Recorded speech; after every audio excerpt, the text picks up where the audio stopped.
telah banyak tersebar di sekitaran kita orang-orang yang memiliki kesaktian-kesaktian yang luar biasa.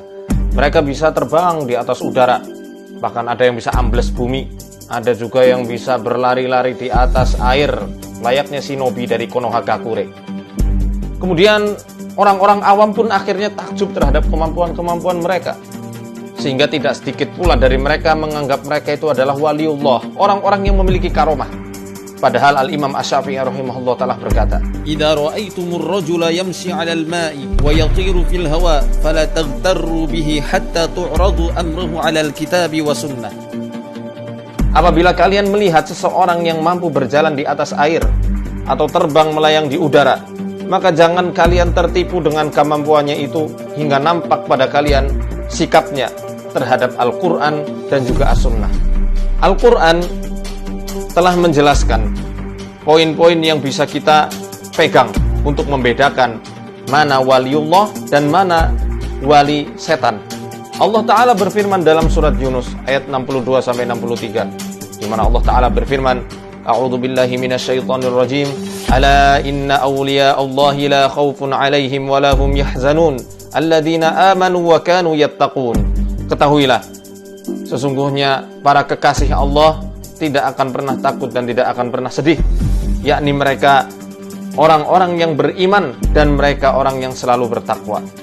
Beriman maksudnya adalah dengan menjaga ketauhidannya sebenar-benarnya, tanpa mencampur adukan tauhid dengan kesyirikan, dan mereka betul-betul menjaga ketakwaannya dari apa-apa yang Allah haramkan.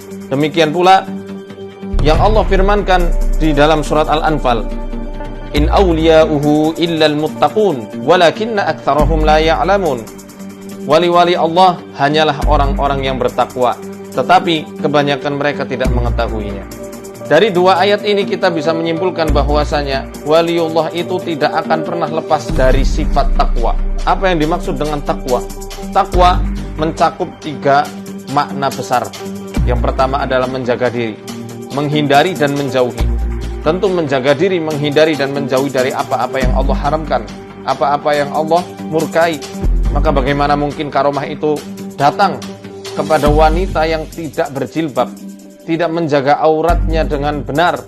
Ketika mengobati dia tidak menjaga batasan antara dirinya dengan orang yang bukan mahramnya. Demikian juga sebaliknya, bagaimana mungkin karomah itu datang kepada laki-laki yang tidak pernah menjaga batasan antara dirinya dengan apa-apa yang Allah haramkan, masih dengan bebas menyentuh-nyentuh kulit wanita tanpa adanya penghalang, berdua-duaan dengan wanita yang bukan mahramnya ketika mengobati, masih suka meninggalkan sholat, dan masih melakukan kemaksiatan-kemaksiatan dengan terang-terangan atau dosa-dosa besar yang dilakukannya selama ini. Maka itu bukan karomah, melainkan fasilitas yang diberikan oleh para setan yang mengikutinya. Kalau hanya sekedar terbang, kemudian ambles bumi masuk ke dalam tanah gitu ya, kemudian berlari di atas air, di permukaan air yang dalam ya, kayak shinobi dari Konoha itu, maka ini tidak ada istimewanya sama sekali.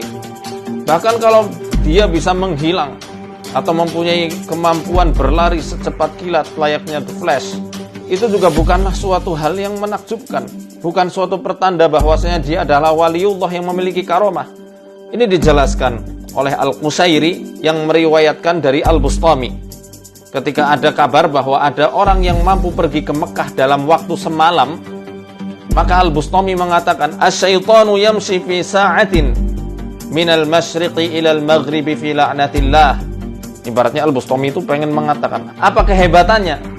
Setan aja melintasi bumi dari timur ke barat dalam waktu yang sesaat di dalam laknatnya Allah. Jadi kalau hanya sekedar kelebihan-kelebihan itu yang menjadi patokan orang tersebut punya karomah, kemudian orang-orang menganggapnya sebagai wali, kata Al-Bustami, itu bukan apa-apa. Setan lebih hebat dan lebih dulu bisa melakukan hal tersebut. Dia bisa melintasi bumi dari penjuru timur sampai barat dalam waktu sekejap, tapi dia melakukannya di dalam laknatnya Allah. Kemudian Al-Bustami juga pernah mengatakan, "Wa ayu ujubatin fi hadhi tairun ya'kulul maitata yamurru fil hawa wal mu'minu asyrafu minat thair." Apa hebatnya kemampuan bisa terbang, burung makan bangkai dan dia juga bisa terbang di udara. Sedangkan orang yang beriman lebih mulia daripada burung. Kemudian Umar bin Sa'id Al-Fawti, beliau juga pernah mengatakan, an jami'il mursidina at-tahdhir minal karamati wa wasafaha bi annaha haidur rijal. Peringatan dari seluruh mursyid untuk siapa saja yang terobsesi atau memfokuskan diri mencari-cari karomah di setiap ibadahnya, bahwasannya itu adalah haidnya seorang pria, menstruasinya seorang pria. Itu aib. Kalau ada orang beribadah kok fokus dapat karomah, puasa kok pengen dapat karomah dalam bentuk bisa kebal misalnya, bisa melumpuhkan lawan dari jarak jauh tanpa menyentuh, ya. Itu haidnya seorang pria, menstruasinya seorang pria, aib itu menurut para mursyid. Jadi kalau ada orang-orang yang mengajarkan seperti itu, mengaku-ngaku dari ahli tasawuf, hati-hati, jangan-jangan itu dukun yang ngaku-ngaku ahli tasawuf. Tidak benar yang semacam itu. Termasuk kemampuan-kemampuan tadi, bisa terbang, berjalan di atas air, di air yang dalam, ya, air yang permukaannya dalam, atau kemampuan-kemampuan hebat lainnya, itu para ulama-ulama sufi pun tidak menyukai hal tersebut.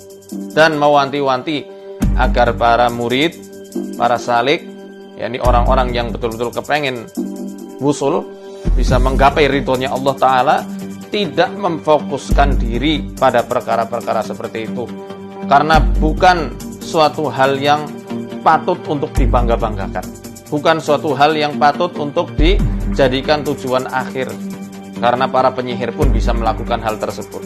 Bahkan hewan-hewan pun bisa melakukan hal tersebut. Iblis yang dilaknat Allah pun jauh lebih hebat daripada Anda yang fokus untuk ilmu kesaktian seperti ini.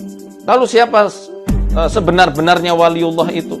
Al-Imam Asy-Syafi'i rahimahullah ta'ala pernah berkata, mereka orang yang patut untuk disebut sebagai waliullah adalah mereka-mereka yang punya ilmu agama dan mengamalkan apa yang telah mereka pelajari.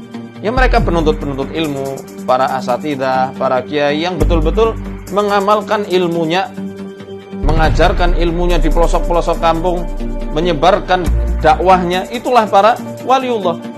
Imam Syafi'i mengatakan, in lam yakunil fuqaha'ul 'amiluna awliya Allah falaysa lillahi waliyun.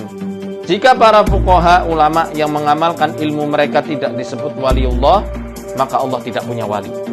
Jadi kalau pengen jadi waliullah yang sebenar-benarnya, pengen menjadi kekasih Allah, belajar ilmu fikih, belajar ilmu tauhid, belajar ilmu tafsir, kemudian ajarkan kepada umat yang membutuhkan.